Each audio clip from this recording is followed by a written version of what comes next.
Hey ho pop gengs.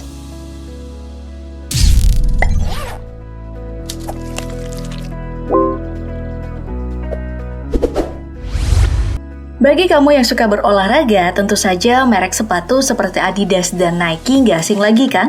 Bahkan mungkin saja, meskipun kamu tidak pernah berolahraga, kamu tahu dengan brand olahraga raksasa tersebut. Karena hampir di tiap negara, pasti ada aja toko yang menjual pernak-pernik Adidas dan Nike. Apalagi di zaman modern seperti sekarang, nama kedua brand ini terus melambung tinggi dan mendapatkan perhatian warga dunia atas pertarungan sneaker mewah milik mereka. Contohnya saja, Nike Dunk Low SB Paris 2002, dan Adidas Human Race and MD Apparel X Channel 2017 yang memiliki harga menembus ratusan juta rupiah. Ya, dengan harga-harga fantastis ini, tentu saja keduanya menjadi menarik untuk dibahas dan dibandingkan untuk mengetahui kenapa harga sepatu mereka ini bisa semahal tadi. Dan untuk mengetahui manakah penguasa pasar sport apparel yang sesungguhnya. Nah, tanpa basa-basi lagi, mari kita telusuri bersama fakta keduanya dalam DP Versus kali ini, Adidas versus Nike.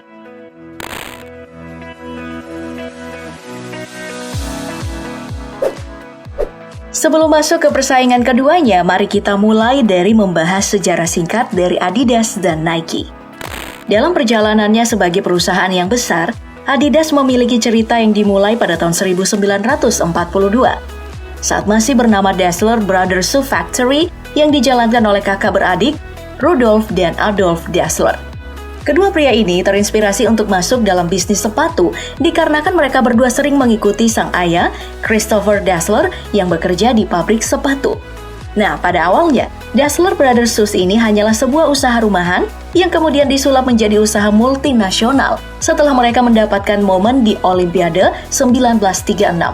Pada Olimpiade ini, untuk pertama kali, sepatu dari Dassler Brothers digunakan oleh pelari Amerika yaitu Jesse Owens yang memenangkan 4 medali dalam Olimpiade tersebut. Nah, karena keberhasilan itulah, perusahaan sepatu ini menjadi tenar dan berhasil menjual hingga 200.000 pasang sepatu di tahun 1939. Namun sayangnya, kedua saudara ini kemudian berselisih yang membuat perusahaan mereka masing-masing. Rudolf Dassler mendirikan Puma di tahun 1948, dan Adolf Dassler mendirikan Adidas di tahun 1949. Oke, sedangkan untuk Nike ini perusahaan sport apparel ini dimulai pada tahun 1964 oleh Phil Knight dan Bill Bowerman. Semulanya Nike bernama Blue Ribbon Sport yang hanya berfokus pada distribusi sepatu dari Jepang, yaitu Onitsuka Tiger. Hal ini pun baru berubah saat Phil dan Bill kecewa atas sikap Onitsuka Tiger yang hanya berfokus pada pasar Jepang dan mengabaikan pasar Amerika, yang membuat penjualan Blue Ribbon Sport tetap sama meskipun mendapatkan permintaan lebih banyak. Dan ya, akhirnya di tahun 1971, Phil dan Bill kemudian merubah Blue Ribbon Sport jadi Nike dengan logo shoes-nya yang terkenal itu. Nah, siapa sangka kalau logo simple yang sekarang sudah merajai dunia dibeli pihak Nike dengan harga $35 Amerika doang dari seorang mahasiswi di Portland State University.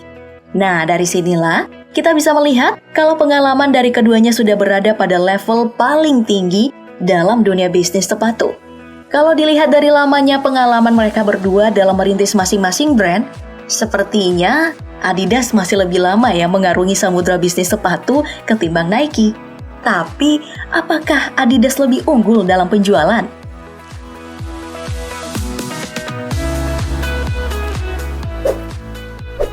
Bicara mengenai Adidas dan Nike, perlu kita tahu kalau segmen bisnis yang dua perusahaan ini jalani merupakan segmen bisnis dengan nilai pembelanjaan yang sangat tinggi.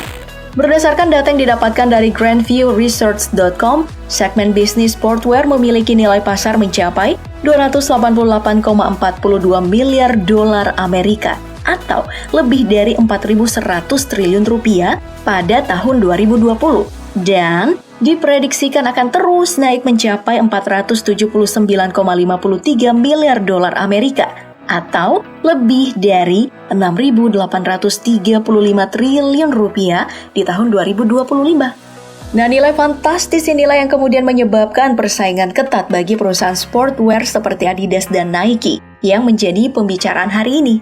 Nah, karena nilai pasar ini terus meningkat dalam laporan keuangan Adidas dan Nike, penjualan mereka secara global masih terus meningkat. Ya, meskipun keduanya sempat dibuat kaget dengan penurunan pendapatan saat pandemi pertama kali menghantam dunia. Nah, secara detail tentang pendapatan keduanya, Adidas sepertinya masih harus gigit jari karena tertinggal jauh dari Nike dalam masalah penjualan secara global maupun untuk pasar Amerika. Berdasarkan data yang didapatkan dari statista.com, penjualan Nike yang terus meningkat mencapai puncak pada tahun 2019 kemarin dengan jumlah pendapatan mencapai 39,1 miliar dolar Amerika atau sekitar 557 triliun rupiah dan mengalami penurunan pada tahun 2020 akibat pandemi menjadi 37,4 miliar dolar Amerika atau sama dengan 532 triliun rupiah. Nah, sedangkan untuk Adidas, penjualan sportswear yang satu ini tertinggal jauh, meskipun sama-sama mengalami peningkatan penjualan. Pada puncaknya di tahun 2019, Adidas mendapatkan penghasilan senilai 28,66 miliar dolar Amerika, atau sekitar 408 triliun rupiah. Lalu merosot di tahun 2020 menjadi 24,05 miliar dolar Amerika, atau sama dengan 342 triliun rupiah. Oke, selain dari segi penjualan, Adidas juga masih dikalahkan oleh Nike dari segi nilai brand.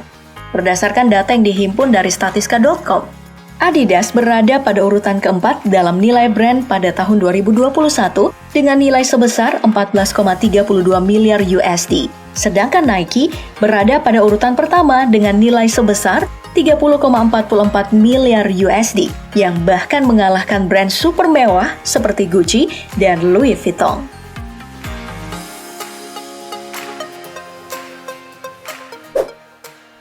Sebagai bisnis multinasional dengan omset yang sangat gila, belum lengkap rasanya kalau kita tidak membandingkan sisi penciptaan lapangan kerja yang dibedakan dari Adidas dan Nike. Dalam perusahaan sportwear seperti keduanya, rantai produksi tentu saja memiliki jalan yang sangat panjang. Mulai dari pekerja pabrik, penjaga toko, hingga pimpinan perusahaan merupakan contoh lapangan kerja yang terbuka dalam bidang sportwear. Nah, bicara tentang keduanya, tentu aja kita akan mulai dari jumlah pabrik yang dimiliki oleh tiap brand. Untuk Adidas, brand dengan logo 3 stripe simple ini mengklaim ada lebih dari 500 pabrik yang tersebar di 55 negara. Sedangkan untuk Nike sendiri, brand dengan logo shoes-nya ini memiliki lebih dari 700 pabrik yang tersebar di 41 negara. Jadi, secara jumlah pabrik, Nike menang. Tapi di sisi penyebaran negara, Adidas tersebar lebih luas ketimbang Nike. Oh ya, bicara tentang pabrik, tahu nggak sih kalau kedua brand ini sering mendapatkan unjuk rasa besar-besaran karena dianggap tidak manusiawi pada pekerja pabrik mereka karena jam kerja dan tekanan kerja yang tidak masuk akal. Hal ini dipicu dengan permintaan sepatu yang makin bertambah tiap tahunnya. Selain pabrik, tempat paling banyak dalam menyerap pekerja adalah toko. Nah, berdasarkan data, sepertinya Adidas mengalami hal buruk dalam 5 tahun terakhir, sejak 2016 hingga 2020. Karena jumlah toko yang mereka miliki itu tergerus. Ya, karena seperti yang bisa kita lihat pada tahun 2016, toko yang dimiliki Adidas di seluruh dunia mencapai 2.811 toko. Dan terus merosot hingga akhirnya hanya menjadi 2.456 toko. Sedangkan bagi Nike dalam 5 tahun terakhir, jumlah tokonya memang terus bertambah. Namun jika dibandingkan dengan Adidas, jumlah toko Nike jauh tertinggal karena hanya memiliki 1.096 toko di seluruh dunia. Baik, kita pindah ke babak akhir yaitu jumlah pekerja dari Adidas dan Nike.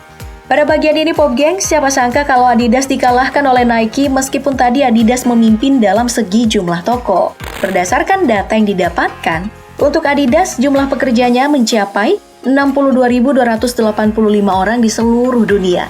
Sedangkan untuk Nike jumlah pekerjanya itu mencapai 75.400 orang. Ya, meskipun berbeti alias berbeda tipis, bisa kita lihat kalau Nike menang dalam jumlah penciptaan lapangan kerja. Nah, itu tadi DP Versus kali ini. Menurut kamu yang mana sih brand sport terbaik di dunia menjadi pilihan kamu? Apakah Adidas ataukah Nike? Sebutkan jawaban kamu di kolom komentar.